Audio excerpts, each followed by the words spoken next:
All right, everybody. I'm very excited to have with us to talk about Survivor at the mergatory time of year.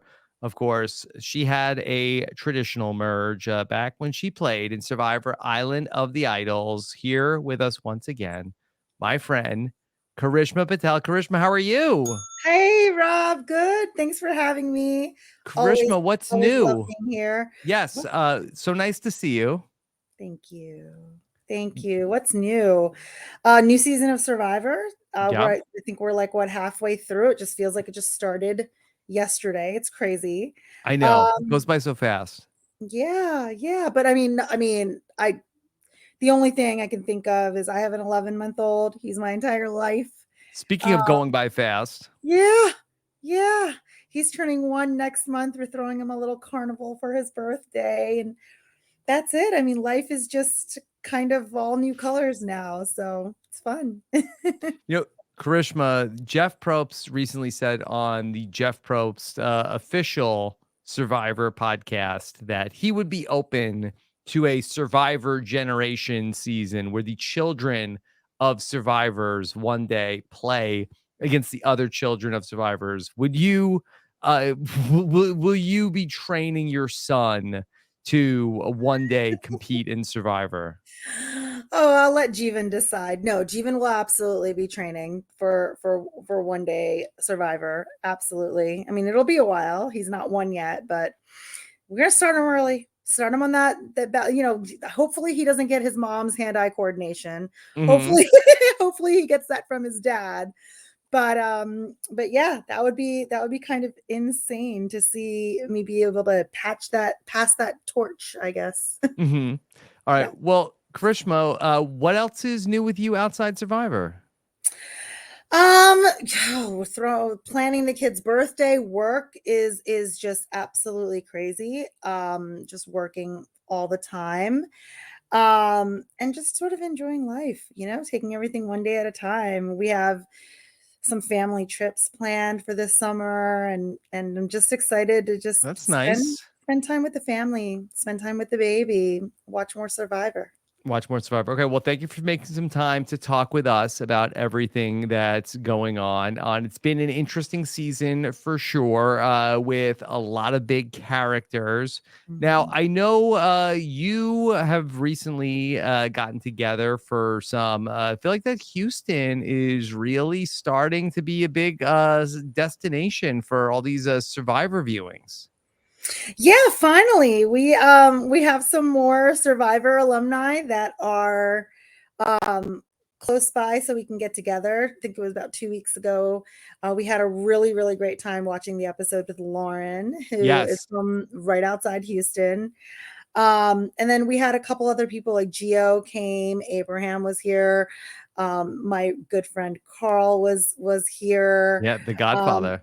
yeah, yeah. And we just had a really good time seeing each other. There's a couple folks from Big Brother, and it's nice to watch Survivor with other survivors who have been through it as well.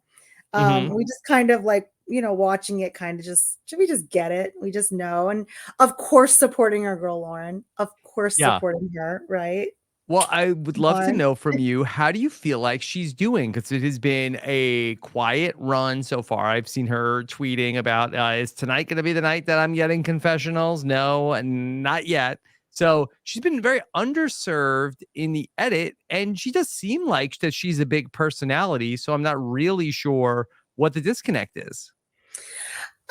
I think I I think she has a really great big personality, and I don't know anything personally. She's been really great about being tight-lipped, and I don't want any Yes. spoilers, but I think We she stan may anybody have. that keeps the show's results a secret.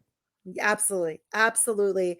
This is my guess. And my guess is she's got an advantage in her pocket. She's got some really good, solid relationships. And you know that because her name's not being thrown around. No. When they do show her, it's quality with other people, or, quality time with that broom that she's been hanging around with, sweeping the ground with.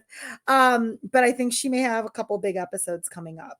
And that's what I'm crossing my fingers. I think she may have some big moves, some big episodes coming up, and that's what I'm hoping I'm right. I'm Okay. hoping. All right, talk to me about the earn the merge idea, Krishman. Do you have any strong feelings about earn the merge? I don't get it. It doesn't make any sense. It's like a misnomer. Yeah. Do you get it? What is anyone doing to No, earn? I don't really get it. I listen to every week On Fire with Jeff Probst, the official Survivor podcast. And Jeff talked a lot in the most recent episode about the idea for earn the merge and how in the 26-day game, you got to earn everything, Karishma. So back in your day, you used to just get on Survivor, and then it was like, all right, here's your free pot to boil the water in. Here's your free merge buff. No, now you have to earn everything, and you don't just get the merge, you have to earn it. But what is anyone doing to earn it? I don't quite understand. To win it, you gotta win a challenge. Okay, but you get immunity and you get food. Yeah. And so, okay, you get a buff, and that's fine. So the people who survive Ironically, in their first pass at this, you didn't even get immunity. That somebody got to break the hourglass, and you lost the immunity. Oh my God! Yeah, really you have to earn everything unless somebody breaks the hourglass. Then you get it for free. Yeah, and so I guess then the other side, the people who lose the challenge, they earn it by surviving the vote. Is that what it is? Yes, they earn their buff. Not a fan. Yeah. I think that the branding around it is a little hokey.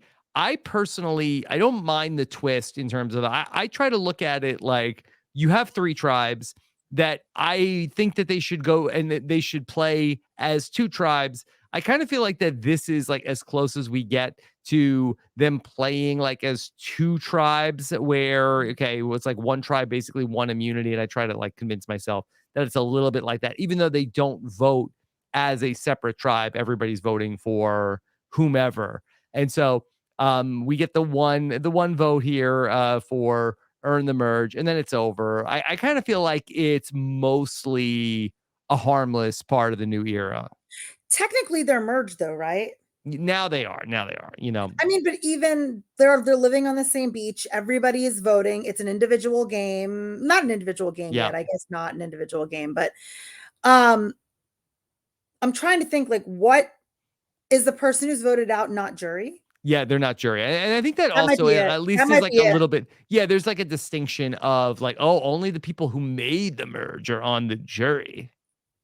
Yeah, I think that might be the biggest thing, right? Because making the jury is like a big thing. Like they try not to make that a big point in the airing of the episode, but when you're out there, making the merge is a big deal, but making the jury is a really big deal, because even if you get voted out, at least you're still part of the game. I guess that's and then the next person out, I believe, will be the first juror, assuming we have an 8-person jury and the final 3. So, I'd love to talk a little bit about this vote that we saw last night that ultimately went against Josh. And I went back and I watched the episode again, and I think I really did get duped by the edit, in terms of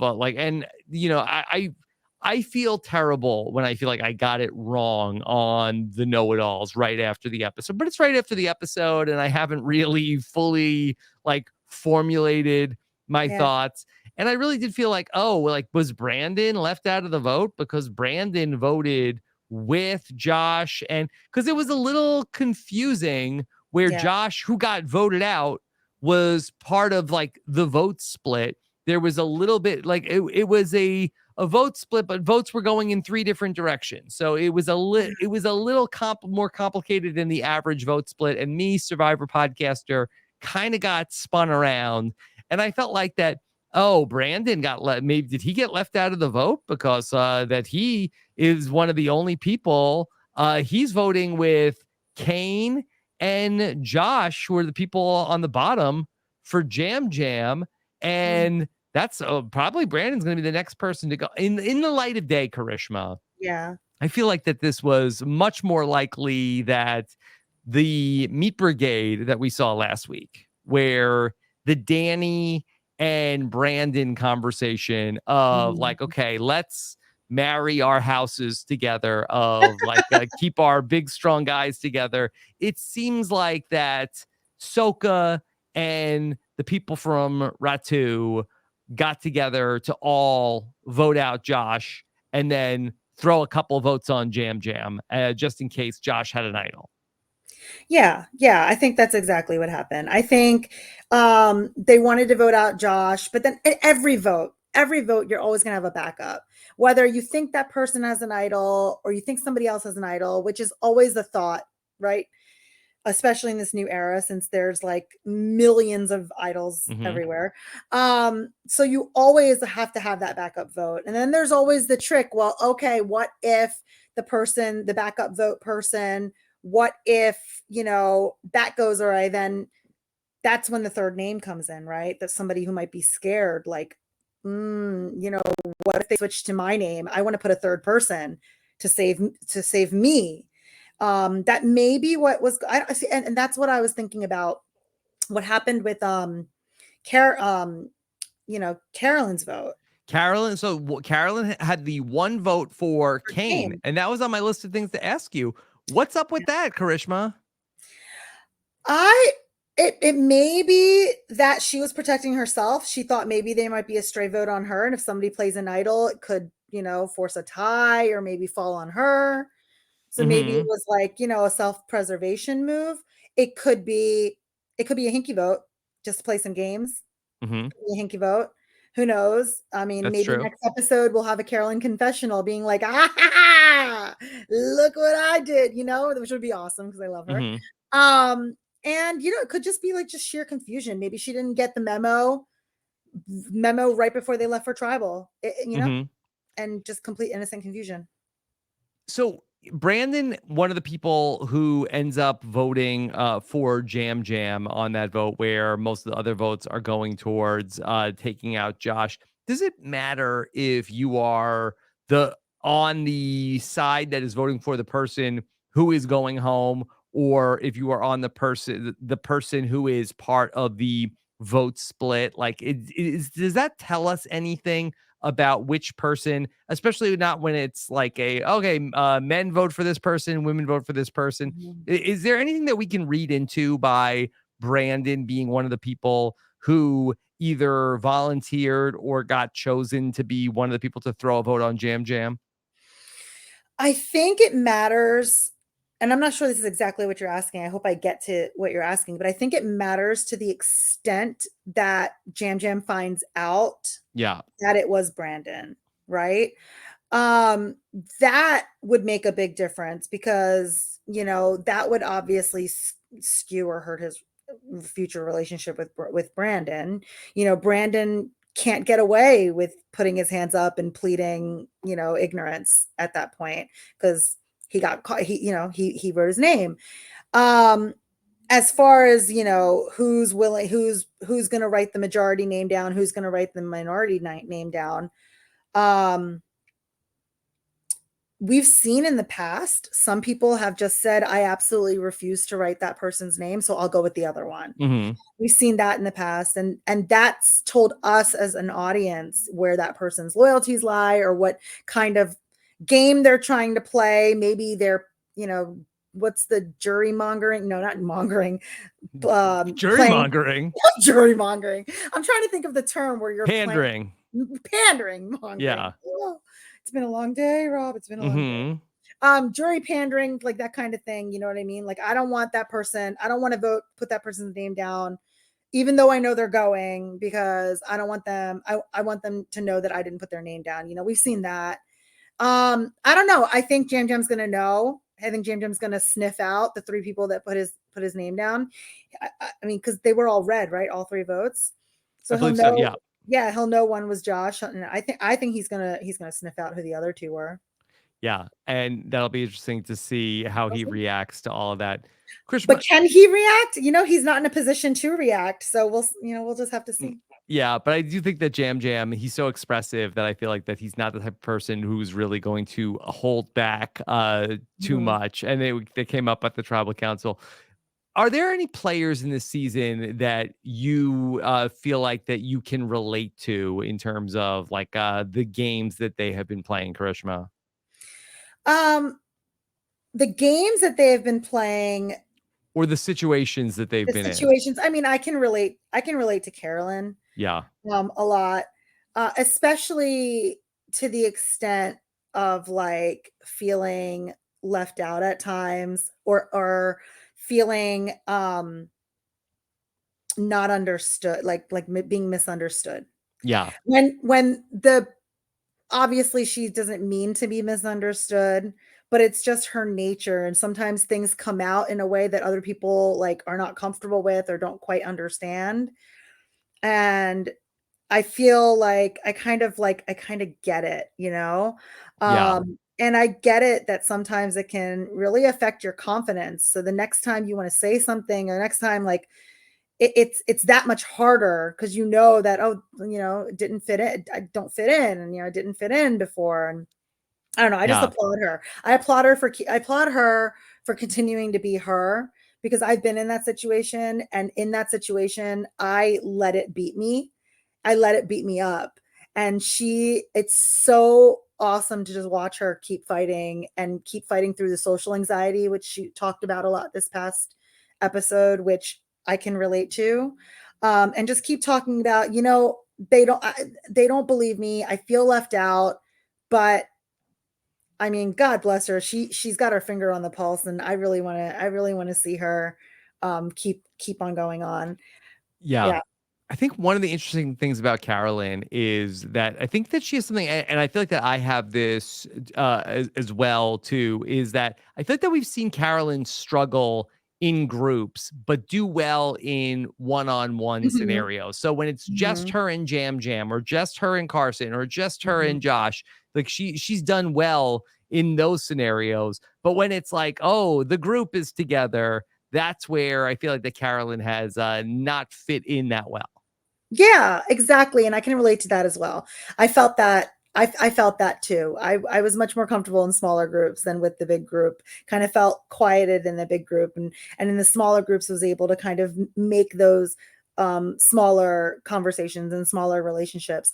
There's one other person this past episode I felt that I could really relate to the situation that they were in. It was when Jam Jam talked about how when everybody was together, he was really concerned that Josh's perception of him, and Yeah. voicing his perception of Jam Jam, the negative perception of Jam Jam over and over. He was really worried that that was going to leak on to other people. And even though it wouldn't end up being that other person's perception, it would just leak into them. And I kind of like that just resonated with me so much, because I feel like that whole that whole concept of mob mentality, or like following the general consensus of what the feeling about a person is, happened my season to me as well. So when he said that, I was like, yes, you're worried about the right thing, because that is exactly what happens on Survivor. As soon as somebody voices something negative about someone, this whole psychological thing happens, and everybody starts seeing that person through the negative lens. And it's so hard. Yeah, Jam Jam's right. It's so hard to get yourself away from that lens. And so he was absolutely right to be concerned about that. And I mean, I really felt like I stopped and thought about it when I heard him say that. Did it help Jam Jam at all that Josh was so vocal about, that he couldn't trust Jam Jam? Did it help him? Well, Uh, in that Josh seemed to be a person who, in his own way, maybe Josh didn't even realize, was a bit of a persona non grata in his original tribe. And so, in any way, did it sort of like boost Jam Jam to have Josh be such a public detractor of his? Oh yeah, no, absolutely. I mean, I think Josh unfortunately was just in a really bad position at Soka Yeah. right before he swapped over, and Soka had 5 people at the time, right? And so that's 4 people who had agreed to vote against him before he was swapped away.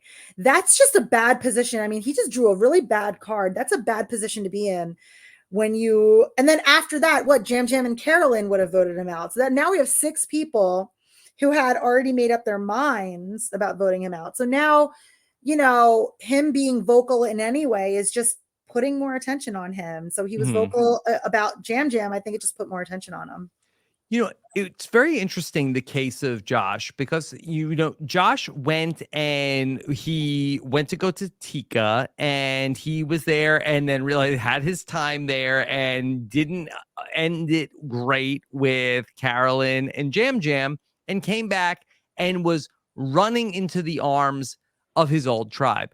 And it does seem like, to go back and look at it, like this is very unusual that a tribe would reject one of its own numbers. This was not a case of like, oh, is Josh flipping? Like, Josh went to the other tribe and then like couldn't wait to get back to his original tribe, and his original tribe couldn't wait to vote him out. Like, that to me does seem kind of odd, don't you think? Can you remind me, why was it that the original tribe was so gung ho about voting him out to begin with? We Was it never because really got that. They did said he he get was caught? shady. Did he get caught playing both sides? There were 2 sides, 2 and 2. Did he get caught playing both I don't think sides? so. I mean, if that did happen, it didn't happen as part of the show. I think they just Hmm. said, okay, well, he's not really, he seems like he's up to something. That was as close as we could get, that they couldn't trust him as far as he could throw them. But he was Soka strong. He Yeah. was somebody who was like completely loyal to Soka. I have to feel like that, while sure all of the Soka members got through this vote together, this feels like a mistake for me to get rid of Josh if you're Soka, when there were 2 other viable targets in, like, none of them know Jam Jam from anything. I guess Jam Jam's a very likable person, and they may have felt like more warm about Jam Jam than they did Josh. But there's also Kane, who they had no connections with. Yeah, and perhaps they thought that Josh, Jam Jam, and Carolyn had a stronger relationship than they were showing. Mhm. Perhaps they thought, hey, it would be really risky to keep him because then he can become a number for them. For whatever reason, because he's shady, he doesn't want to stay with us. Yeah. I mean, I kind of feel like they had made up their mind about him. And it was probably personal, just to the extent of his shadiness, not like anything more than that. But once you make up your mind on a person, those reasons why you thought of that person are always in the back of your head. And that's why I think Kane's in trouble. Yeah. Okay. Well, I want to circle back to Kane, Yeah. but I just want to add with this that I do feel like that a part of the story here, I think, has to do with that we saw Matt talk a lot about, oh, that does Josh have the idol? Does Josh have the Oh, idol from Soka?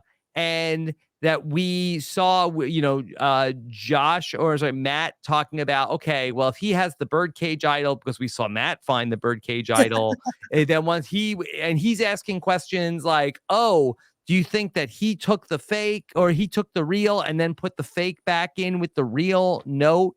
And so I think that ultimately this fake idol business that Danny set up, I had said at the time that, okay, it's fun TV to just plant the fake idol and see what happens, but you don't know what sort of like butterfly effect all of this is going to have.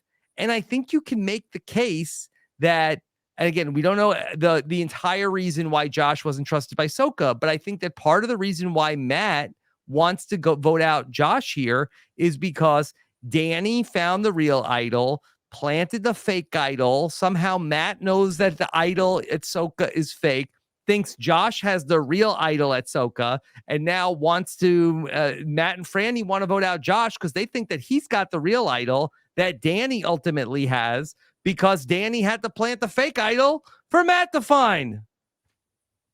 What the heck Yeah. are they doing? So this is the problem. This is the bottom line, the problem with this whole million idols and then fake idols is, and this is a problem with production and because things can happen that you catch on camera, such as someone opening the bird cage and getting the idol, right? That can happen. You can catch that person on camera. You can get a confessional of that person reading the note. So now you can show the audience this is a real idol. What you cannot always catch is people's awareness of what's going on and when they get that awareness. So like what we saw Matt find an idol and think it's real. But did we ever see, or are we ever going to see Matt realizing it's a fake? No, that's not something tangible you can catch on camera. And so that kind of a thing is going to confuse the heck out of us, because what you just said could have happened, that a light went off and Matt realized, okay, I have a fake and maybe Josh has the real one. But we never saw that as an audience. That leaves us kind of stuck, not truly understanding what a player's intent is. And that's, you know, as a viewer, that's not fun. Mm-hmm. Karishma, when you found an idol in Island of the Idols, did at any point did it occur to you that maybe you had found a fake hidden immunity idol? Never. Not once. Mm-hmm. Not even once. Not even. It's so crazy thinking back that it didn't even. Not even for a fraction of a second did it enter my mind. But no future player can ever find the hidden immunity idol and at least wonder, hold on a second. They messed up. Is it real? I think production messed up. Is it a deep fake? But here's the thing, that's always going to be a thought, because, you know, people have been making fake idols, like sitting and hiding and making their fake idols all the time. But like the ease at which, like, just being handed them, that's took away. I mean, I think we need a season with no idols. None. Oh my God. I think we need to clean the slate. A palate cleanser. A palate cleanser, if you will. I think we need a season with just no idols whatsoever. I mean, you can have advantages and throw things for a loop, but cut this idol thing out. Clean the slate. It's too much. It's too much. Yeah. I certainly think that we could cut it back a little bit, but I do think that the reason why we can cut it back is that I think that the players are so good, and I think that the players come in, and this isn't like way back when, and people are like mactors that are being like pulled off the Santa Monica Pier and don't even know that you spell Survivor with a capital S. And this is people that, like, we've got people 3D printing the puzzles now. Okay, they're not going to be able to be thinking about, how do I destabilize the alliance if I don't have an idol? Exactly. I mean, the whole novelty of fake idols began because they were created by these amazing players. These players were coming up with these genius creative ways on their own to manipulate and trick their opponents in the game. And that's why I think that we as an audience latched on the concept of fake idols to begin with. What happened this season with them being provided is it took away the whole backbone of this being a player-driven construct. And I think that took away a little bit of the novelty. Karishma, you brought up that you thought that Kane was in a bad spot moving forward. Do you think that Kane is going to be the next player voted out of the game? I really hope not, but it just goes back to that concept in Survivor where once a name's been thrown out and people have put in that thought of whether they want to vote you out or not, or put in that thought, or maybe, that those thoughts are always going to keep swirling. Mhm. And I don't know. I don't think he dug himself into any kind of a hole or anything like that. I think it's just because his name got thrown out and got talked about, and people actually decided they were going to vote for him until they changed their mind. Um, who, I mean, I know it seems like him and Carson, but because Carson, told him, but besides that, who else is he really close with? I don't think he has much else going on. He had Matthew was one of the people that he was close with, but it doesn't Mhm. seem like that he is in too great with Brandon and Lauren. And then Jamie was the only other person that was around. We saw him talking to Jam Jam in this episode. Jam Jam said, "I like Kane," but other than that, we haven't seen him really bonding with too many people. I mean, is there such a thing as Four Stooges? Well, yeah, there is Shemp. Shemp was a fourth Uh, stooge. I mean, if Kane could be the Shemp, Mhm. you never know.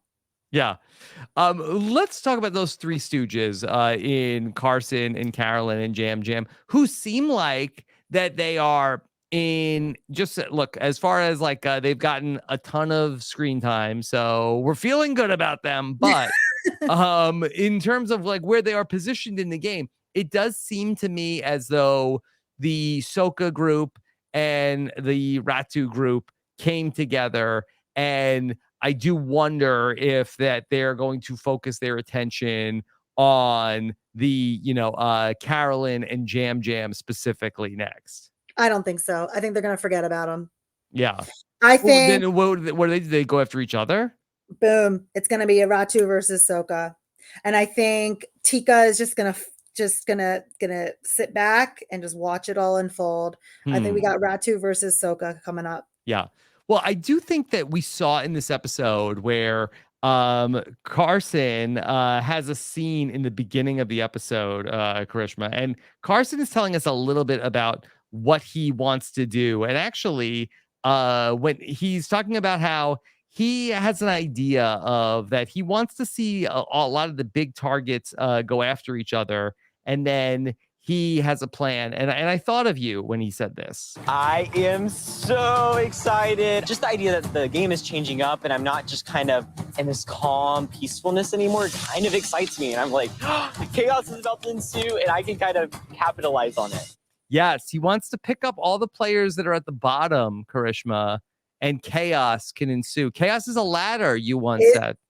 is he going to be climbing that ladder? I noticed, um oh my gosh, the camera got this awesome shot of The like the flames. flames on his, Yes. when he said that the flames on his glasses. What an amazing It was shot. a great shot. I was so happy they Woo, put it in the episode. What do you so think great. that foreshadows? Is that a evil Carson coming our way? Is that a Carson going to the final four and losing fire making the Ooh, fire? What do you think? I think Carson's been evil since day one. And Oh, this is not a personal thing. In the game, I think Carson's a villain. Carson is the villain of the season, you Mhm. think? I think he's gonna be a villain. And I think that would be so delicious. A heel So turn. amazing if Carson goes full villain Mhm. and like just full Mr. Burns and just full on like burns the place down. I think I would love it. Mr. Burns. Oh Little, my little, god. little Carson, little like, oh my God, did I open my big mouth, Carson?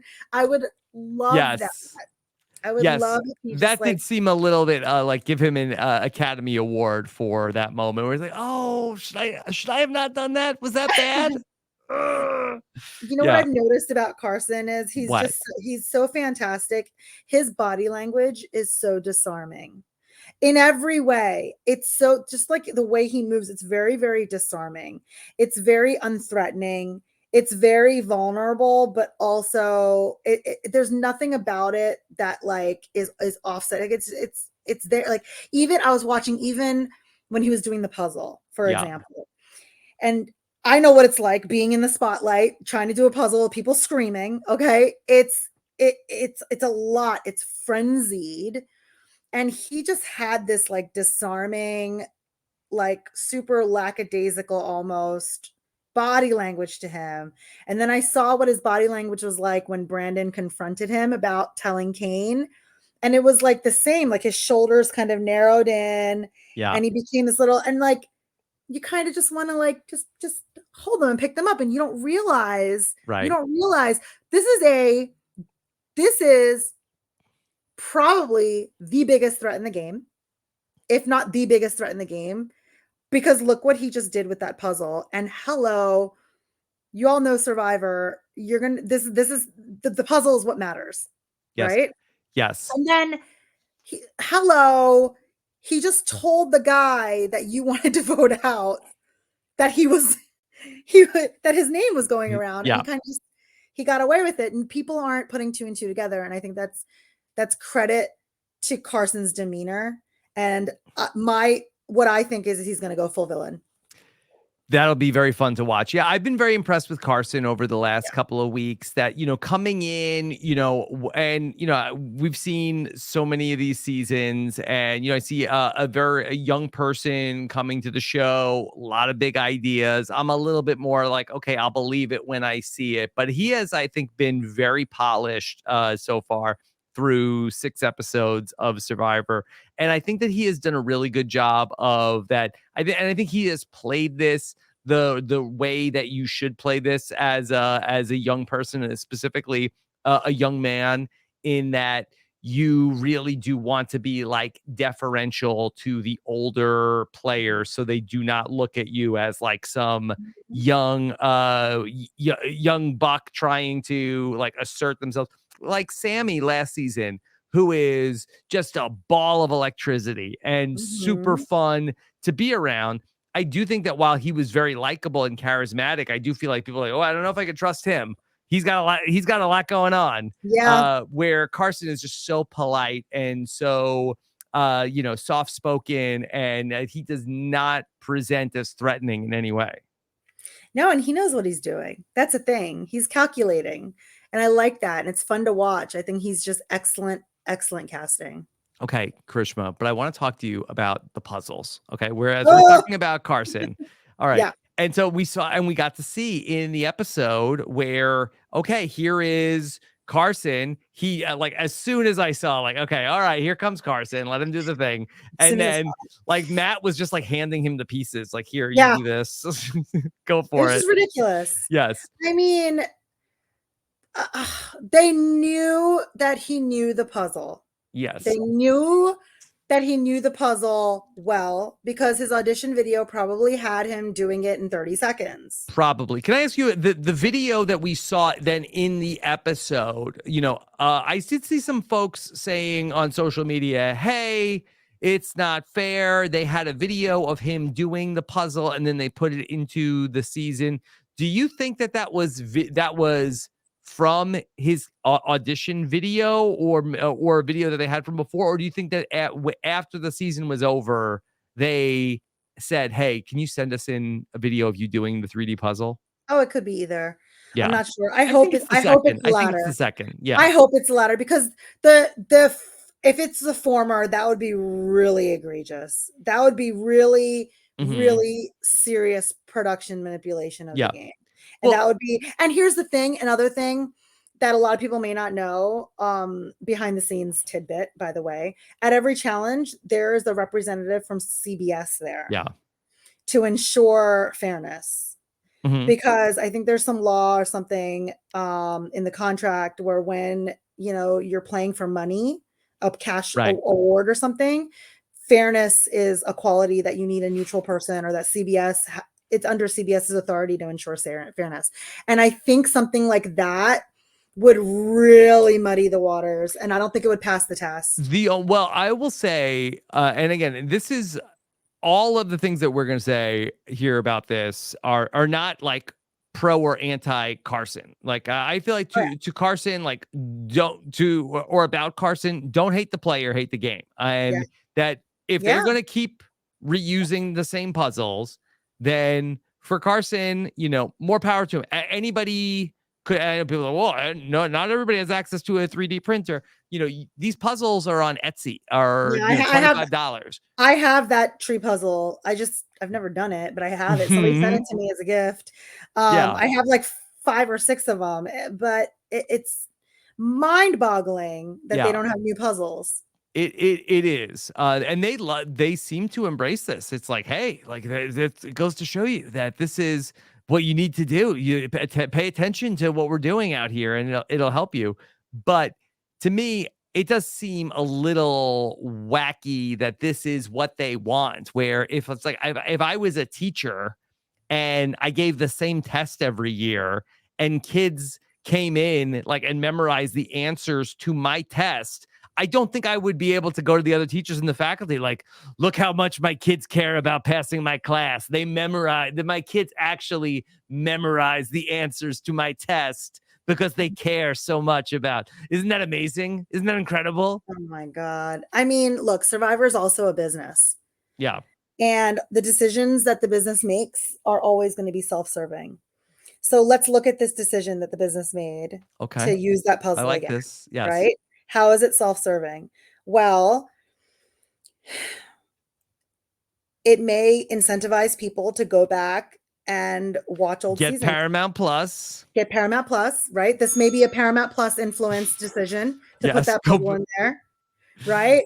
Be sure to subscribe to Paramount Plus so you can memorize all the puzzles. Exactly. It may be just, a way to get younger viewers to go back and watch the older seasons to get them addicted to the show to keep watching. Okay. There's psychological factors here at play that putting older puzzles, showing people, hey, go study the older puzzles. How do you find the older puzzles? You have to watch the episodes. You got to go to the things. So that might be what's going on. Can I tell you my theory? I really think it's just a little bit of like Occam's razor in that these puzzles, especially in the pandemic era where, okay, maybe they do not have as much time to be building new puzzles, that I think that instead of people like dragging the show of like, oh, that's the same old puzzle, I think that they are trying to go out and say, hey, we know it's the same puzzle. We did it on purpose. You're supposed to study it. This isn't a mistake. This is on purpose. It's not a bug. It's a feature. We're reusing the puzzles because we want you to memorize them. That's no fun. Are you trying to tell me that you believe for even a second John Kerhofer is not capable of coming up with a new puzzle? That he's the challenge guy, the puzzle guy, ultimate genius, can put together a puzzle in probably an hour. They can do it. I think it's a decision, and I personally don't like seeing it. I want to see new stuff.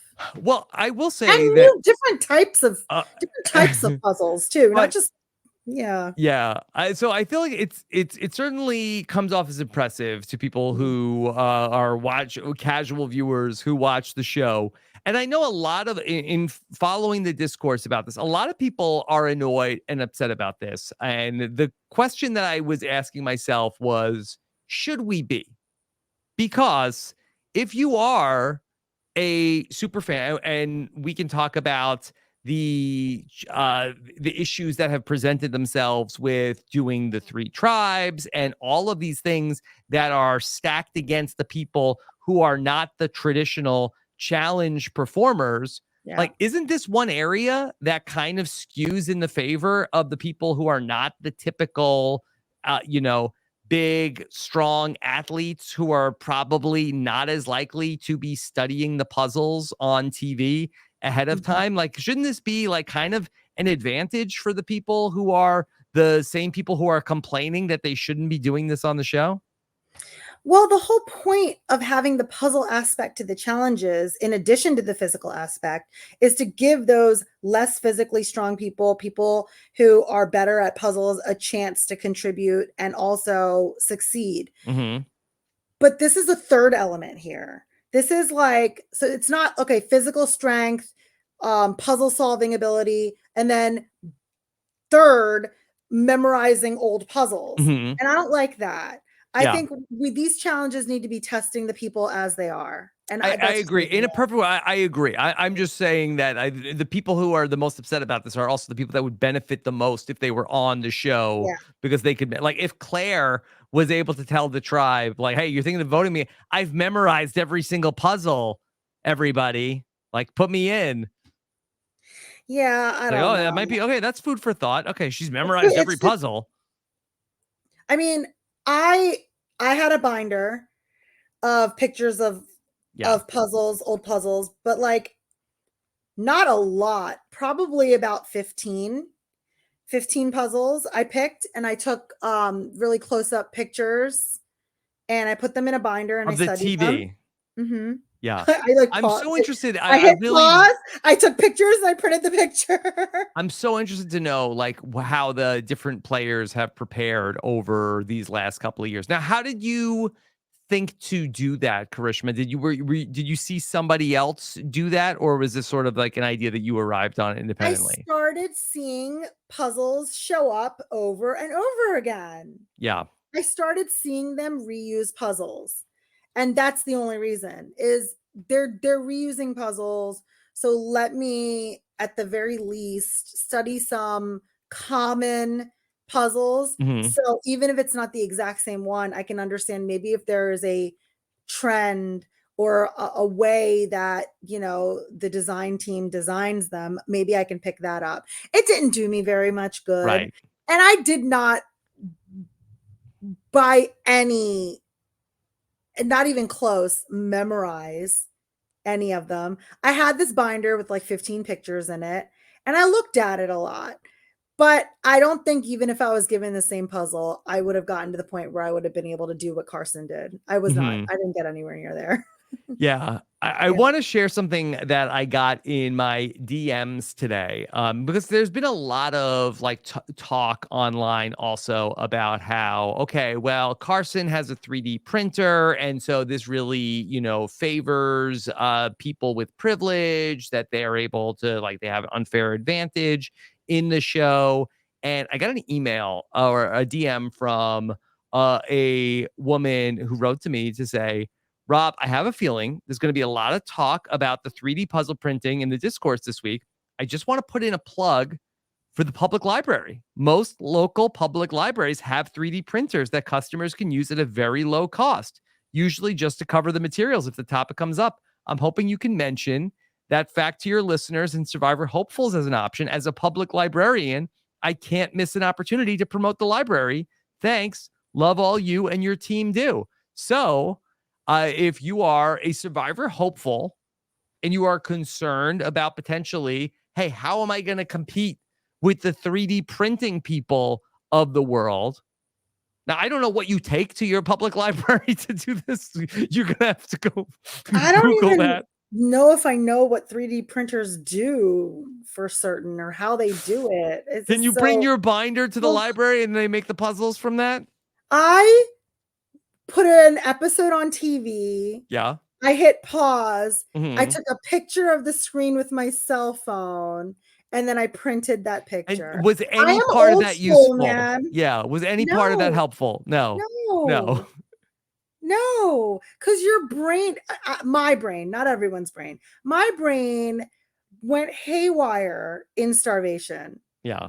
So even if I had memorized it, that nugget would have been lost. Hmm. Yeah. Yeah.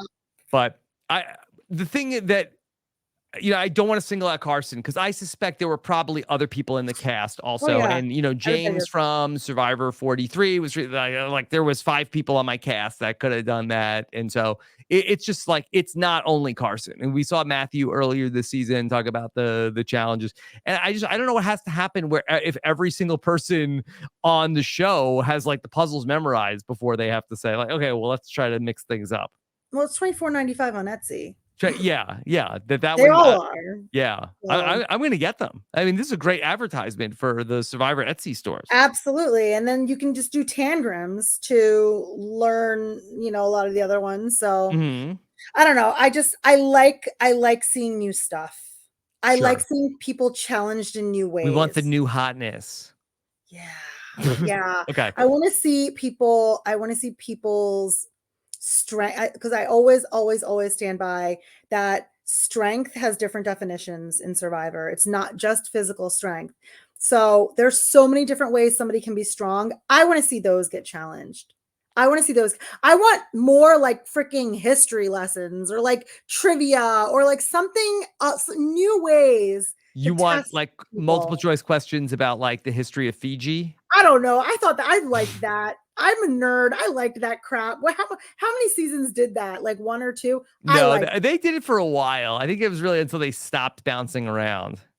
Most people wouldn't like it. So I get why it's gone Yeah, now. we had that was a challenge that we had in the Amazon 20 years ago Oh my this spring. God. Survivor the Amazon. 20 We years had a ago. question about like what type of snake could you see? Did I ever tell you that I started watching your season Amazon for the first time during COVID? And you turned it off. Yeah, I told you about that, right? No, you didn't. I guessed. Oh, you did. You I said think what? Not for me, and turned it off. no, Oh, not for that reason. oh, No, not for that. So there's like 9 seasons of Survivor that I'd never seen. So I asked our friend Jordan Kalish, okay, it's COVID, I'm home. Which one should I? This is the 9 I haven't seen yet. Which one should I start? And he's like, obviously Amazon. Like, no, yeah, no doubt. So I started watching it. Fantastic season, so fun, and even more fun watching you. Right? It was a lot of fun. But I got to the loved ones visit, yeah. Okay. and it's so strange. It triggered some PTSD, and I had to stop. Yeah. I did not expect it to happen. I had no idea what happened. I could not physically watch anymore. And I stopped. If something happened, I don't know. It just triggered something. Yes. I haven't finished it yet. I mean, Yes. obviously you know how it ends, but I haven't. Was it because that you were away from separated from loved ones because of COVID? No, I think it was from my experience on Survivor. Yeah. I think because I haven't been able to watch my season again yet. I Mhm. will be, but I'm just not quite ready for it yet. And I think it kind of hit home in a real sensitive way for me. Yeah. So, Rob, I have to finish your season. Oh, well, Karishma, I don't want to spoil it for you, but I won. Yay! Okay, now I have to No. watch it now. I know. Yeah, that's you're off the hook. All right. Yeah. So I Great want to season, talk. by the way. My gosh. So fun. I want to talk to you about speaking of the new hotness. Okay, there's a new Survivor showmance, and I'm not Yay! talking about Dean and Chelsea. Okay, Fake man. well, that was just like rumored Dean and Chelsea. Yeah, it wasn't real. Okay, all right. Let's talk about Matt and Franny and. It was real. Okay, that Josh. I spoke to Josh this morning. He called them Manny. Manny. Yeah, I mean that's the easiest. Or what? Frat? Rat. Yeah, not as good. No. Or somebody said something what's Matt's last name? Blankenship. Frankenship. Frankenship. That's pretty good. I really like I'm that. Frank. I am Frankenshipping them. Frankenshipping them. Mm-hmm. I like that one. Yes. Okay. So, Karishma, it's been a minute. We have not really had any sort of romance on Survivor in quite some time. How are you feeling about Matt and Franny? Well, there must be some major sparks because you smell real bad out there. Yeah. You And they're like smell breathing real each bad. other in. I know. I mean, there must be real sparks, but I really I mean, it's fun to watch, and it's fun to watch because they're such likable people, right? I don't think I've seen a confessional where Matt isn't like going through Matt's smile. And I think Franny also just has this really endearing quality about her, and then kind of like nerdy and goofy, and it's always nice to watch two people connect to each other and watch it happen.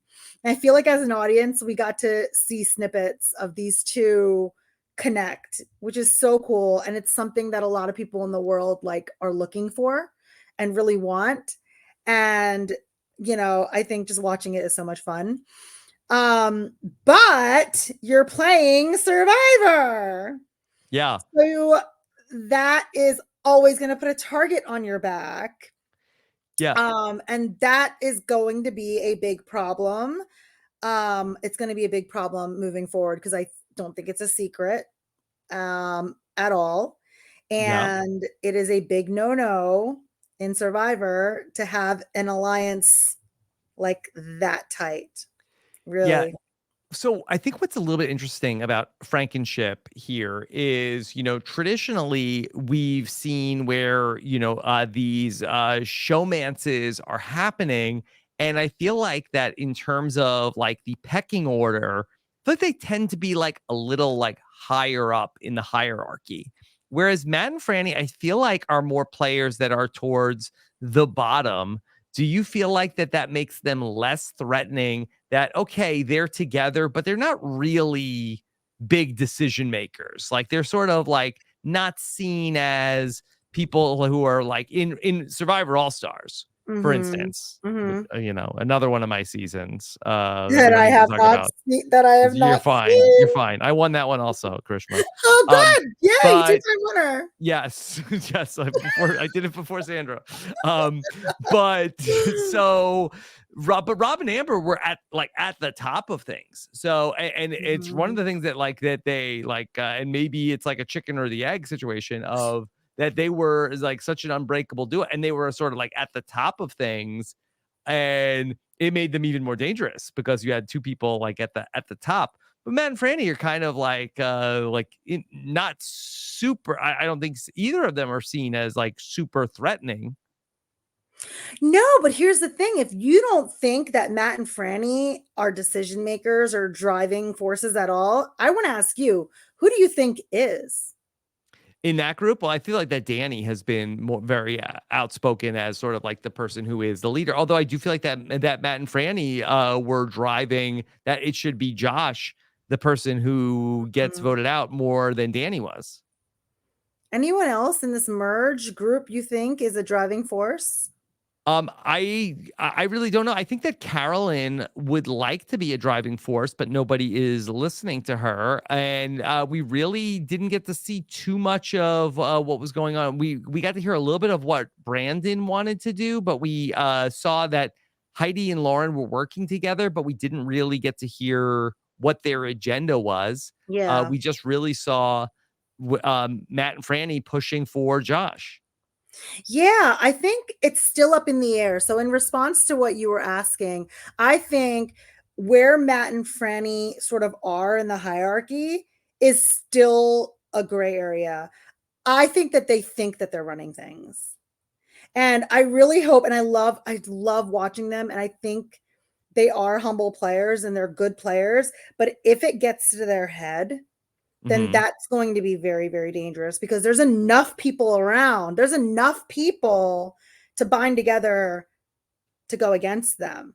They're not going to be capable of mustering up a majority. Karishma, let me bring in some questions from the listeners of the podcast. And I have a voicemail for you from one of your neighbors in Houston. Okay. The great Rob H has a question for you. Little Rob. Hey, what's up, Rob? What's up, Karishma? It's Rob. So, anyways, I am. Do you know Rob? Okay. Well, if you ever run into him in Houston, he's a great guy. Okay. All right. Here's a question from Rob. I am notoriously terrible at reading the edits, but I feel like with Carolyn, they're showing us that she has as good a read as anyone has ever had on any game of Survivor, knowing as far as what's going on and who has what. But she's being completely disregarded by everyone she comes in contact with for whatever reason. And I feel like they're setting up to show us that she should be the clear winner of the season, but for whatever reason, no one respects her. And whether she makes it to the end or not, just she's going to be robbed of that win. So just let me know what y'all think. And, thanks for everything y'all do. Okay. All right. Thanks, Rob. All right. So, Karishma, I don't like to do too much about like Edgic or the edit reading, but Carolyn has been just so like omnipresent. And, I've seen some talk about her as being like main character energy, certainly on the show. And last night we were presented as everybody, nobody's listening to Carolyn, that she knows what she's talking about, and they're, a bunch of, idiots that they're not listening to Carolyn. That do you feel like that like, or let me just leave it open ended and ask you, what's your reaction to what we've seen from Carolyn's story so far? Well, I think I do agree that her edit has been really heavy-handed. I think that it has a lot to do with her being such a unique character and having such a Yes. unique voice. And I know that Survivor really likes to cast people who bring new viewpoints, who are good storytellers, but then can bring a new and different kind of energy to the table. I think Carolyn gave them that in casting. I think that's one of the main reasons why she has such a heavy edit, as opposed to, oh, she's the winner or she's definitely making it far. That doesn't mean to say I don't think that she's going to be the winner or I don't think she's making it far. I think she certainly has a strong chance. She's definitely, without a doubt, has the ability to do so. She's got her finger on the pulse. She's got an idol in her pocket. She has a path, but I think her edit, the reason for it more so is because she is just such a fantastic character. And I think she gives the viewers of Survivor like this breath of fresh air. Yeah. And allows us to kind of, it's like we hate seeing our demons right in front of us, but one of our demons as humans is, we shy away from what's different. And it just happens subconsciously, is we as a society, we fail to accept different so much, and that needs to stop. And we need to embrace these qualities about people around us that make us unique and make us different and make us flawed, and maybe sometimes make us say things like, I like sweating. Like, that's something that should be embraced, as opposed to historically when it would be a reason for someone to roll their eyes at you.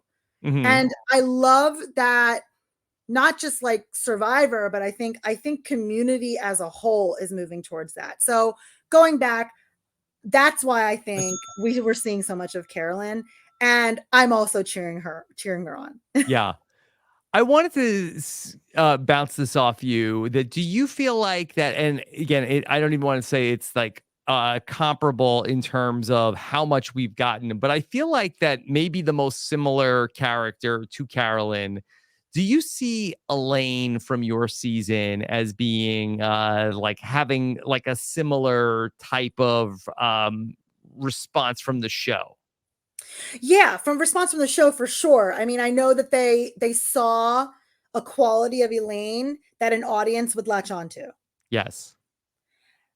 Same way they saw a quality in Carolyn that an audience would latch onto. Now, are they the same qualities? I don't think so. I think no, there's certainly differences, and there were episodes where Elaine is not omnipresent or anything like that.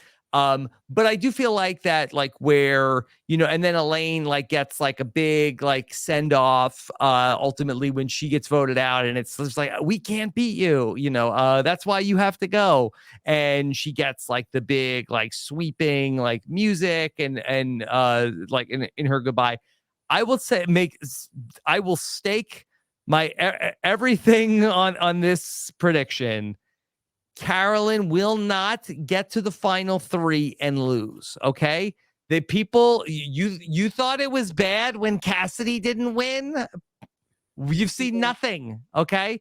People will like flip cars over in the CBS parking lot if Carolyn gets to the final three and doesn't win. Yeah, it's going to be really rough. And and I think it's just going to come down to how much the jury can embrace and accept that they were outplayed, all of the outs. Yes. It's been a long day. All of the outs by Carolyn. And I hope that they display an example of a group of people who accept that. Because what a great thing to see on TV. What a great example of understanding someone who is different than you, and not only understanding them, but rewarding them for beating you. Yeah. I think that's fantastic. Well, we'll see. We'll see. I have this like, I have this inkling that the cast, I don't know. Maybe I'm a skeptic. I'm a skeptic of the cast's ability to do that. Let's just keep it Okay. at that. Yeah. All right. But not that she needs it, but Karishma, you could be Carolyn's PR person. I mean, that was like that was a rousing speech. You should give her again, I don't want to say that she needs it, but you could give her final tribal council speech. I really, really embrace people who I don't want to use the word bully because I don't think she's bullied, but at all. But I really I respect people who maintain their confidence in situations where it can be really hard to do so. Yeah. And so, that's something I think that deserves respect. She had the great confessional in last week's episode where she talked about like how she's gonna make like she's like, and I am gonna make the merge, and then like it was a long like, Yeah. yes. Yeah. I mean, it's so hard. It's so hard. I can sit here and tell you that I am superwoman. I'm confident. No matter what, I'm always going to get up, brush myself off. But when you're out there and you're just constantly beat up, Mhm. God, it's like impossible to dust yourself off and get back up. Yeah. It's so hard. And so when you watch somebody else do it, it's like, it's that much more impressive. Mm-hmm. Yeah, and that is, I do believe, like the moral of the show, and so that that Carolyn is just such a perfect like character to have in Survivor. In this, like she would be great in any era, but especially in that she comes in and she's the person that doesn't even know how to give a confessional on the first episode, and ultimately is like is like has all this like game knowledge, and people are discounting her, and she's has belief in herself. So. She's just been an amazing story, 100% approval rating for Carolyn. Yeah, I think they're gonna move to some new stories though, moving forward. And I'm kind of excited to see more of some of the other cast as well and get to know people like Lauren, for example, people like Heidi. Oh my goodness. Yes. We don't even know. I want to know Heidi more. So I'm excited to I love Carolyn, but I'm excited to get to know some of the other people too. Yeah. Also, let me just also put the internet on notice. Okay. Like, hey, future Twitter, future Reddit, I'm talking to you. Get out of here 5 weeks from now. And you're like, oh, like Carolyn's kind of overrated. I'm kind of sick of Carolyn. Knock it off. Knock it off. Appreciate a good thing. All right. Appreciate good TV, appreciate good people, appreciate it. But you can't control social media. Social media is going to have. I'm just putting them on notice. Good. You're on notice. Okay. As an attorney, I always appreciate the notice. Mm-hmm. Yeah. Don't milkshake duck Carolyn. Okay. All right. Let me ask you a question. It's coming. All right. Yeah. Tommy Guam has a question for you. Is Karishma jealous about all the medical attention this cast is receiving? Karishma, the doctors have been very quick to come out and provide the medical attention to these players this season. Oh my gosh. Yeah. It's such a shame. I cried like a baby when in that first episode, when I saw what happened to Bruce. Because I could feel it. And it was just, it just destroyed me. And then I cried again with Matthews. Because it's just like, you can understand that was a big fear. My injury, so this is what I'll say about that. My injury paled in comparison, not even like a tiny sliver. Impaled. It was very small. I don't even see. There's the scar right there between the two fingers, and I still can't feel this finger anymore. This finger is completely numb. Oh my god. But nothing compared to what Matthew went through. But when he was talking about the amount of pain and discomfort that he was in, like I could understand I could not fathom the extent of it, but you're already so uncomfortable on Survivor, and to have an element like physical pain to that extent added, it destroys your experience. Yeah. And so I felt for them. No, medical attention, even my season, was fantastic. They were so quick. He glued it back together and said, don't get it wet. Like, we got a challenge. We're going in water tomorrow. I said what I said. Don't get it wet. And so, it is what it is. You got to make it work. Yeah. Yeah. Did you have the option to potentially sit out of a water challenge? No. No, because you were down in the numbers. No, yeah, we never had an option to sit out. The first one, I like rolled the balls, and the second one, I did the fish puzzle, and then after that, I was back in the water. Yeah. Did you have any thoughts about, because I was going back and I was watching, I try to do some research before I do these interviews. And, I did see how, there was some talk in the pre-merge of season 39 of like, oh, Karishma, she is not the best challenge performer. And there was some talk about trying to target you because of that.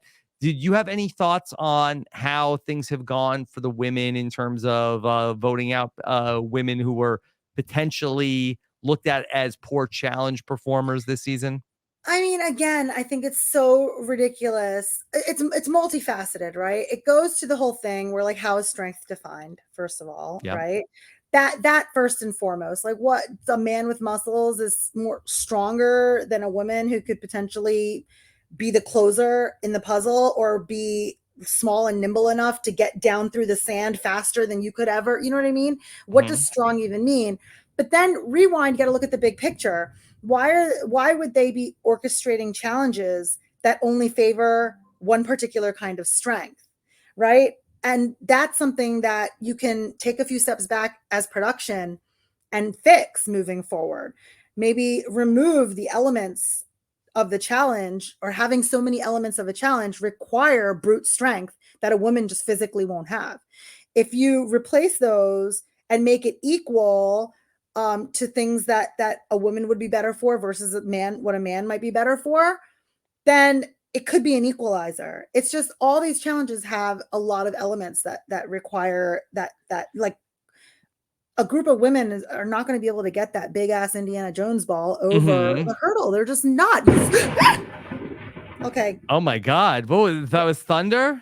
That was lightning and thunder in my That was the backyard. production gods and like, leave our, you better not talk Leave bad it about our alone. Indiana Jones boulder. I'm sorry. My dog jumped too. My little, hold on, ready? Fiji? There she is. Yes. That's Fiji, everybody. She jumps. Fiji the mini doodle? Fiji the mini doodle. Yeah, it's my little baby. But yeah, I mean, that's where I think that they need to go back. Well, you know Chris, what I mean? I have bad news for you. I don't think it's going to happen. I think that, when I listen to Jeff talk about the challenge department and the art department on the podcast, I think that they're going bigger before they go backwards. Yeah, and unfortunately, what's going to happen is any woman who who isn't built like a man is going to be targeted as being, a challenge liability, which is not fair. But. Well, maybe they could hopefully mix things up with bigger tribes and then at least have. Yes, I think that would be the easiest thing that they could do, because I don't think they're going to be changing up how the challenges are done anytime soon. All right. This is a question for Big Brother Spoilers wants to know, who does Karishma think is the biggest Applebee's fan on this season? I love Applebee's. All right, we have to talk about it. No Applebee's at the merge feast. It's a shame. They're missing out. I don't know if Applebee's didn't bid enough in the marketing wars or what. We didn't have a merge feast sponsor. What, charcuterie was a merge feast sponsor? Who could be the biggest Applebee's fan in this group? I don't know. Does Puerto Rico have Applebee's? Because me and Jam Jam, they do. Yeah. Me and Jam Jam could do some damage with some double crunch wings if they have Applebee's out there. I don't know. I mean, I just those sponsors are always fun. It's always fun to see people getting drunk off of shark bowls on Survivor. Do you still visit the Applebee's, Karishma? No, I haven't been back in like 3 years. Yeah, there's one that's near me, and I keep I want to take the kids. After my season, they sent me like a $250 gift card. Okay. Yeah. I haven't used it yet. It's at home, so I went like twice. I think I didn't take it with me, but I still have to use it. Okay. All right. All right. So Karishma, let me then give you. I know. So, like we were chatting before the show, Okay. Mhm. And you said that, that all this AI business, you're not the biggest fan. Okay. But maybe I can turn you around because I have asked the wizards known as ChatGPT if they could help us create some Survivor inspired entrees that we could get at Applebee. Oh my God, of course you did this. Okay. All right. Tell This me if is any of so these funny. sound appetizing to you. This is really Okay. funny. This is All absurd. right. I love it. Okay. Here we go. Why don't we start things off? Okay, with some tribal council tacos.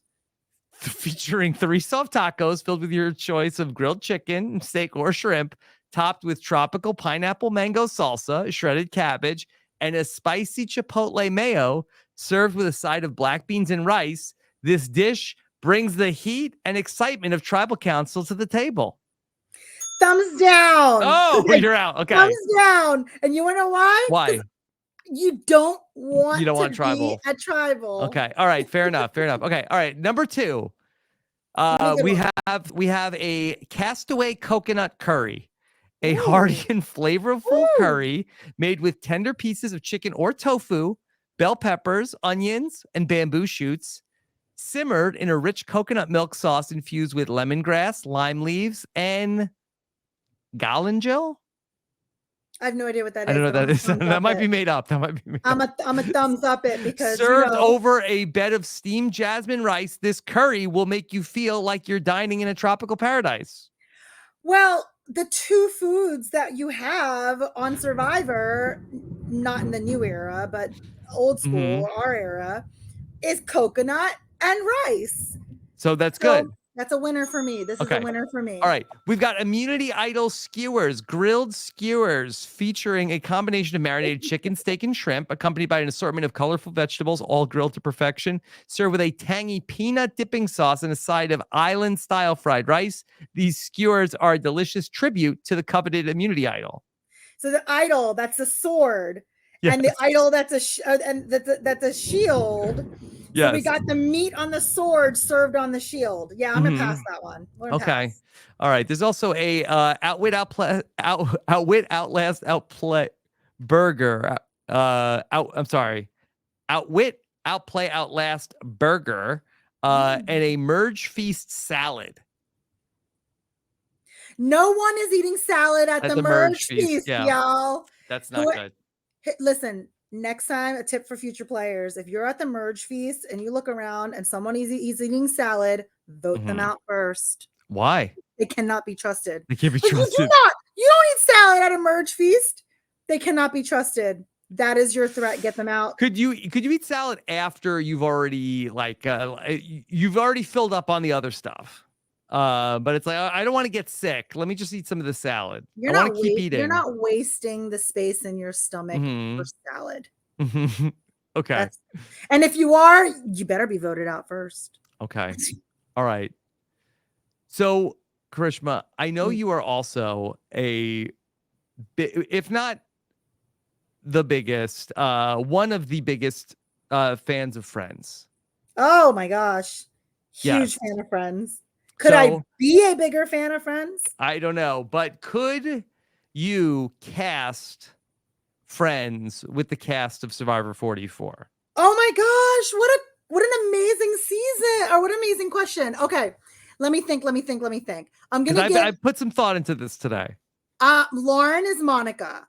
Lauren's Monica. Okay. She's tidying up. So sweeping the floor. She's sweeping the floor. She's tidying up. So Lauren is Monica.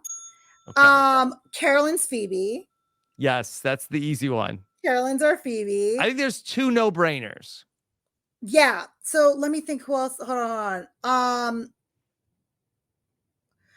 Yeah, I guess we could give Ross and Rachel to Matt and Franny. Is that where you were going? No, that's not the no-brainer, but that is I also have that. I also have Matt and Franny are Ross and Rachel. He's okay as Ross, but I don't really see her. She's not really exactly a Rachel, but is the object of Ross's affection. He's a great Ross. Yeah, he's a great Ross. He's a great Ross. Danny, maybe Joey. Danny is Joey. Yeah, Carolyn as Phoebe and Danny as Joey are the no Like that? brainers. Yeah. Yeah, I like that too. And I think Chandler is tough. Chandler, Jam. That's what I had also. Right there, baby. Right there. Yes. I feel like that, they're both very sarcastic, their mouth gets them in trouble at times. So, yeah. Okay. That Carson, a potential Ross, the nerd thing. Yeah. I like it. That was fun. All right. I have one more thing from Jamie is Rachel. Sorry. Jamie could be Rachel. Okay. Why? Jamie's just like, I love her energy, and I think she's so fun to watch, but she's very self-absorbed at times in her confessionals. And I think Rachel's main quality was being self-absorbed. Okay. But not I don't want to say it in a negative way, because it's so fun to watch her do her little bippity boppity boop thing. Bing, but bing. Bing, bing, bing. But yeah. Okay. Never mind. I didn't mean to interrupt you. Okay. Well, all right. So I had one other thing that I asked ChatGPT to help me about, because I was thinking about the Friends, and I really wanted to know from ChatGPT. I had asked it originally to can it write an episode of Friends where the Friends play Survivor, but then I ultimately got to, how does the theme song of Friends relate to the modern era of Survivor? Do you think that in any way does the theme song to Friends describe the modern era of Survivor? You're so creative, Rob. I would think about these things, and then I feel like that ChatGPT is the oracle that can answer my questions, and so it's gonna it gave an interesting answer, I thought. Okay. All right. I don't know if it will be as impassioned as your stump speech for Carolyn, but this is what ChatGPT had to say. I'm excited. The theme song of Friends, "I'll Be There For You" by the Rembrandts, conveys a message of unity, support, and the importance of genuine connections, which resonates with the modern era of Survivor. As the lyrics state, "I'll be there for you because you're there for me too," emphasizing the significance of mutual support and loyalty, a key aspect in forming successful alliances in Survivor. The line, "No one could ever know me, no one could ever see me, seems you're the only one who knows what it's like to be me," highlights the importance of trust and vulnerability, which plays a crucial role in the social strategy and relationship building in recent seasons of Survivor. Additionally, the lyric, "When it hasn't been your day, your week, your month, or even your year," reflects the challenges that contestants face during their time on Survivor. This line can be interpreted as a metaphor for the tribulations that the contestants endure, such as physical exhaustion, mental fatigue, and emotional turmoil. Furthermore, "It's like you're always stuck in second gear," mirrors the feeling of struggling to gain traction in the game, highlighting the importance of adaptability and resilience to thrive in an ever-changing landscape of Survivor. How about that? It's too good. And I am so scared of AI. I am so scared of AI. AI is the biggest foe of humans in the future. Oh my! Well, Karishma, you shouldn't say this. It's scary. AI that she doesn't mean it. Oh yeah, she's kidding. This is a parody. It's always a parody. Listening. It's always listening. Sorry, but that was just effing incredible in every single way. Very good. Makes up for the merge feast salad. Oh, you know what else I want to add? I miss themes. Like "I'll be there for you." Yeah. No, seasons having themes. Okay. Well, Jeff Probst teased on his podcast today that next week they're going to be talking about season themes and how they come up with them. So do you have a pitch for a new Survivor season theme? No, I don't have a theme. I was just thinking if this season had a theme, it would be Fear the Idols. Fear the Idols. We were Island of the Idols. This season would be Fear the Idols, because there's so many and there's fake ones and you should fear the idols. No, I don't have a pitch. I just miss them. I think it was a cool, quirky thing. You know, it's like some people miss Survivor being in new locations every Yeah. season. You know, I miss the themes. Yes. Do you have a theme that you wish that they would bring back? Wish that they would bring back. No, I mean, I kind of like the age one, but I don't think that they do it again. No, not anyone in particular. I just, you know, maybe we should ask Chat GPT for some ideas. Yeah. We certainly can. Yeah. What Wink, about wink, Jeff. Wink? Wink, wink. Yes. Look. Can't be worse than heroes versus healers versus hustlers. I know. That was a stretch, but you know, you do what you gotta Mhm. do. Yeah. What You know, Braun putting pigeonholing people into beauty? I thought it was so confusing for me. yeah. What about were you a lost person, Karishma? Oh, heck yeah. Yeah. Well, in Lost, there's a lot of talk about like, oh, man of faith, man of science, No like, science. and we see so many times on Survivor, you get on the one hand, you have people who are sort of like your Christian Hubickis, and you're very like your Carsons, and you're very like analytical types, and there's been many, doctors and scientists and people who are very much like analytical people, and then also there's also on the other hand, there's so many people that we see on Survivor that are like a Jamie, about like, oh, I manifest, I manifest this, and I also like, yoga and Yeah. meditation and so much. And I do feel, I guess there's some similarities to our friend Alex G, his season of Survivor, head versus heart. But I do feel like that there's a little bit of like that there's just seems like that those are two types of people that they could probably create groups out of. Oh my gosh, though, it would just be like a war because they clash on such a basic level Mm-hmm. of just, do you use your head? Do you use your heart? Like, do you analyze things, or do you just see what the universe tells you?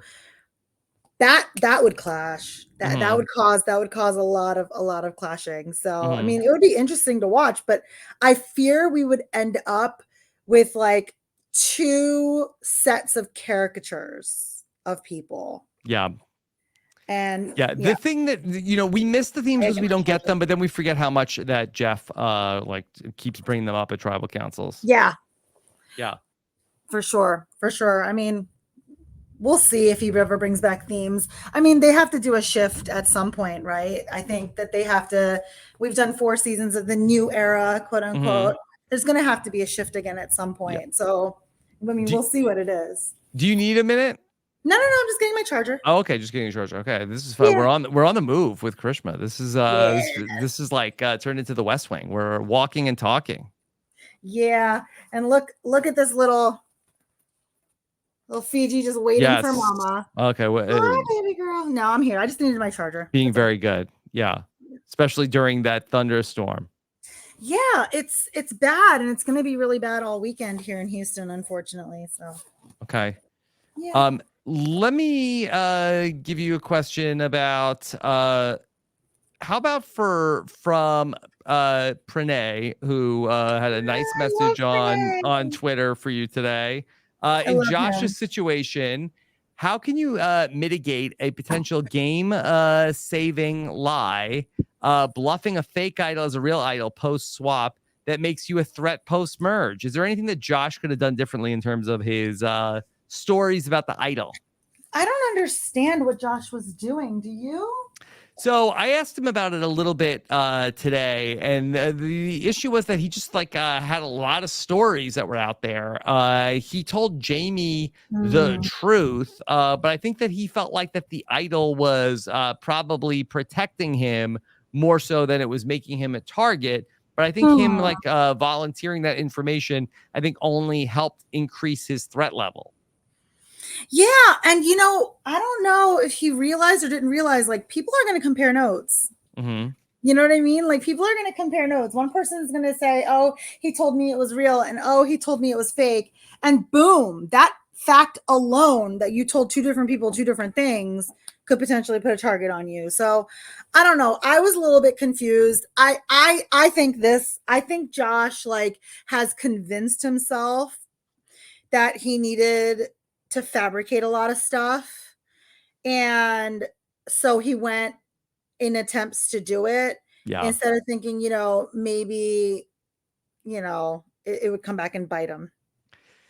Yeah, Like I the think it whole was telling too people he wasn't much. a doctor thing, Yeah, I do feel like that Josh, had to might have been overthinking things a little bit in terms of like focusing so much on like building the relationships. I also think that in talking with Josh today, he talked a lot about how his relationship with Jam Jam. I think he was very personally betrayed when Jam Jam was like, "Hey, dude, get over it." Like there's we four weren't on the same people, side. yeah. But I think that for Josh, that they felt like, okay, we have so much in common. How could you like have lied to me? Because I had trust in you, and you basically I thought we were gonna work together, and like we could have been a force. Yeah, I can see that. If he honestly went in that night, like really fully trusting that Jam Jam was not going to be voting for him and they were going to be voting together, like I can understand that. But along the same lines, like he did play his idol. Mm-hmm. So he did have some doubt already. You know what I mean? Mm-hmm. But I mean, it is what it is, sometimes the relationships work out and sometimes they don't work out. And it is what it is. And you have to just take that information and move on. Unfortunately for Josh, just, it wasn't his time anymore, but it was really, really, really entertaining to watch. Really entertaining to watch. Right. One of our patrons, Bobby, had a question. Karishma, you played the fast-paced online game Sequester extremely well. In this episode, we saw Jam Jam say he made the biggest mistake of throwing out a name. Last season, we saw this to be a move that Gabler was applauded for at the merge. With how quick the new era of Survivor is, how do you know when to say a name or focus on making sure it's just not you? Wow, that's like a question for like an expert Survivor player, which I am not. Karishma, come I on. mean, but Look, okay. I'm of the did opinion. you or did you not play more days than the last 3 Survivor winners? That is true. Oh, wait, oh my God. Yes, I did. And don't get Okay. me started on that. So, my opinion is of course, I'm a lawyer. I'm going to say it depends, but I am not against throwing out names. I think that it can, if you're reading the room right, then being the first one to say a name could really go well, because if you're reading the room right, then people are just waiting to hear a name. And if you give them something to latch onto, that's what'll be latched onto, and you're clear and you're safe. Yeah. And so that, I mean, in Sequester, that was the whole thing, right? Like be the first one to throw out a name and then everyone will latch onto it. In Survivor, I mean, it's clearly not as easy as that, but if you've read the room right, it could really, really go your way. Well, and I think at these mergatory votes, I do think a big part of it is that if you are one of the people that is vulnerable, you are one of the 6 people who is up Anyone but me. for. Well, but I think that you should not be saying a name if you are one of the 6 people. But I think if you are one of the people who is safe, throw out a name. Well, it was Throw out a name. yeah.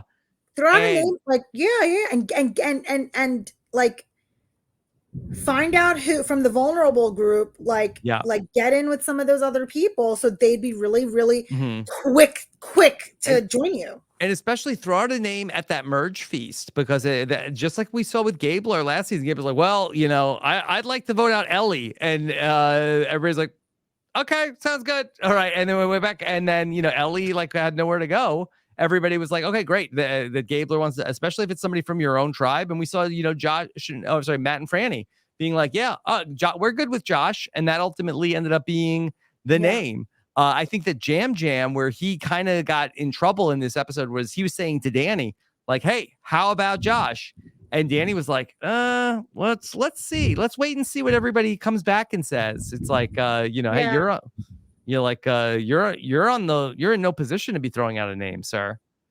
Yeah. I saw that he wasn't that receptive to Jam's throwing out Josh's name. But with the same token, I still don't think it was as bad of a move as he thought it was. Mm-hmm.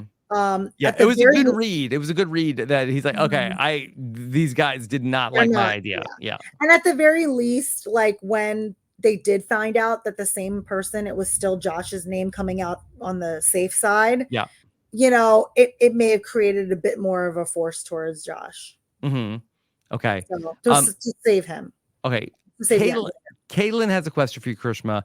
Who's going to be the Romeo of season 44? Great pre-merge trajectory, dumpster fire post-merge. You're a little mean to Romeo, Caitlin. Great pre-merge, dumpster fire after the merge. Mm-hmm. Who is that going to be? And they said that about Romeo? Well, Romeo was looking pretty good in the pre-merge. Yeah, and then suddenly went kind of downhill in his positioning. He said he went from the CEO to the janitor. Oh no. That's what he said in the show. Who could that potentially happen to? Kane? Was Kane the CEO though? I feel like he was never in a great position. No, but he got himself back up after being singled out as the only one who voted for Brandon in that first tribal. It seemed as though he did the work that needed to be done to dig himself out of that. Who else could go on a downslide? Jamie, if she plays that idol wrong. Jamie feels like she's the CEO, but is she actually the CEO? Yeah. Jamie, if she, tries to play that idol and it stabs her in the back, I think that's going to happen. Oh, that would break my heart, but I think that they're setting us up for it. Yeah, she has so much confidence, and I think the only person that I could see this happening to is Danny, but I kind of feel like that he'll just get voted out of the game. I think that's going to be I don't think that Danny goes from somebody who was kind of running things to being a person who's at the bottom for a long time. What if something happens with Matt's fake idol? What if we were wrong and he thinks it's real? Yeah. And he goes to play it to save Franny or something like that. And Franny gets voted out, something like that happens. Could be. And then people just aren't worried about him. Mm-hmm. And then he's I mean, who knows? Oh, he'll be heartbroken. Yeah. Brandon, super, super strong, is historically his archetype is a merge vote. Yep. But I mean, you never know. I haven't seen enough of him. I want to see more of him. Yeah. Okay. And then Grace Leader, she wants to know, I know that Karishma is a Succession fan. Which player is most like her favorite Succession character? Do you see any parallels? Okay. Hold on. These people are too nice. Is Danny? Oh, do you see it? Danny is who? No, hold on. I don't think so. Hold on. I don't think anyone is Shiv. No.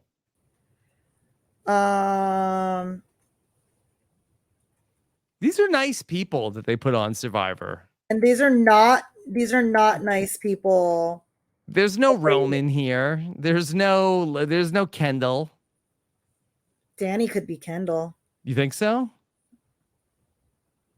Kendall when he's super Kendalling. Mm-hmm. Danny's doing those flips in the jungle. I want to see a female super mind, super manipulator. Yes. I want to see that. I think Franny has it in her. Yes. We could see a Shiv come out. Is that in Succession? You think that's Shiv? I think we could see some Shiv and Franny. Mm-hmm. Okay. I think we Does could. that make Matt Tom? Oh no! I don't want to do that to him, but it kind of does. Yeah.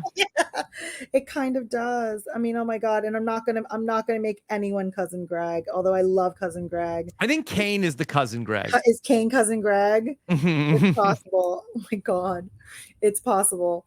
Yeah, they the disgusting brothers? Roman. Nobody's Roman. Nobody's Roman. And why can't I think it starts with a C, right? The oldest brother. Why can't I think of his Connor? name? Connor starts with C. Connor. Mm-hmm. Connor, who's just completely Mm-hmm. nah, I nobody's think we have a coming. Connor. Yeah, it's not Okay. a great season. It was a great season for Friends, but not a great season for Succession. casting for Succession. But check out all of Grace's Succession podcasting on post show recaps. Karishma, is there anything else about Survivor 44 you want to make sure we cover tonight? No, I can't believe we're halfway done. You know, it's just 13 days, 13 more. I remember Yep. day 26. What Yeah, was day 26? What was day 26 for you? I think it was like raining really bad all day long, and I think it was just I called it dead days, where we just had nothing, Mm-hmm. and it was just days like meant to break you down. Yeah. But it's, you know, I wish that they would just put in the time and expense and effort to keep it more days. Well, I do wonder where, you know, that if they don't have to do the quarantine, will they continue with the 26 days? But I kind of think that they've have from a creative standpoint, no, we did this. This is the new era. This is the game, faster, quicker, you know, more intense, 26 days. But if you don't have to quarantine for 14 days, then they got the time back. You would think so, but we'll see. We'll see. You have time for one Eagles question? Oh yes, but yes. Okay. Go Birds. Yes. It's still too soon. Okay, sorry. All right. Justin Feinberg wants to know, what's Karishma's favorite fruit and vegetable? Do you agree with AJ Brown's takes? Did AJ Brown announce his favorite fruit and vegetable? Did he tweet? I probably haven't seen it because I haven't even looked at. Well, Justin is he's very in the weeds on the Eagles. All right. Let's see. Okay. I don't see any tweeting about fruits and vegetables by AJ Brown. Maybe there was something I missed. That he there's a meme or something of him. Let's see. That he he said he named a bunch of them. Okay. And said broccoli, spinach, cauliflower, asparagus, Brussels sprouts, corn, green beans, and I think that's in the Merge Feast salad, all those things. Oh, all the stuff that's going to get you voted out. So he posted a random tweet with just broccolini, spinach, cauliflower, asparagus. Oh, okay. So he does not like zucchini, squash, carrots, and cucumber. Okay. That's what he was trying to say. He does not. He thinks that a bunch of vegetables are better than zucchini, squash, carrots, and cucumber. So he doesn't like. No, I disagree. Those are four of my favorite vegetables. I think it was better when he was tweeting about Juju Smith-Schuster. Come on, man, get back to that. I mean, he's eating healthy, probably getting ready for the new season. I love that for him. I can back that up. Keep eating your vegetables. You got to. Man. Okay. Man. Go Birds. Go Birds. Karishma, anything else you want to tell people to check out? No, check their health. Women over 40, get your mammograms. I mean, it's never too early. Go getting your colonoscopies. I'm not a doctor, but you know, you learn from experience. It's never too early to start getting your health checked. So that's all I can say. Go get your health checked. I don't know why I'm preaching this, but Hey, it's a great message, Karishma. It's important. Yeah. Okay. Well, I really appreciate you making so much time to talk with me about Survivor. And it's always such a nice time for me when we get to catch up. Yeah, I can't believe we just ended talking about mammograms and colonoscopies, but Mhm. that is Survivor. We just open it up and talk about everything. It is all Yeah. good. I mean, Carolyn said, hey, I like to sweat. I mean, this is like everything's on the table. Everything's on the table. Rob, I love talking to you. I love being able Oh, to talk about Survivor and just kind of shoot the shit with you, and just thankful that you invited me. yes. Well, thank you. I'm so grateful that you were able to do this. And this was a really fun one for me. So I hope everybody enjoyed getting to hear us talk about everything going on in Survivor 44. And we're just getting started this week. We got all the podcasts coming your way in the Survivor podcast feed. Make sure you're subscribed, robhasawebsite.com/Survivor feed. I'm going to have the Survivor feedback show coming up on Monday with Mari Forth. So make sure you get feedback questions in. Send us a voicemail, robhasawebsite.com/voicemail, or robhasawebsite.com/survivor feedback to write in your questions. And we'll also be looking through the comments here on YouTube. So thank you so much for joining us. And we will talk to you again soon. Take care. Have a good one. Bye.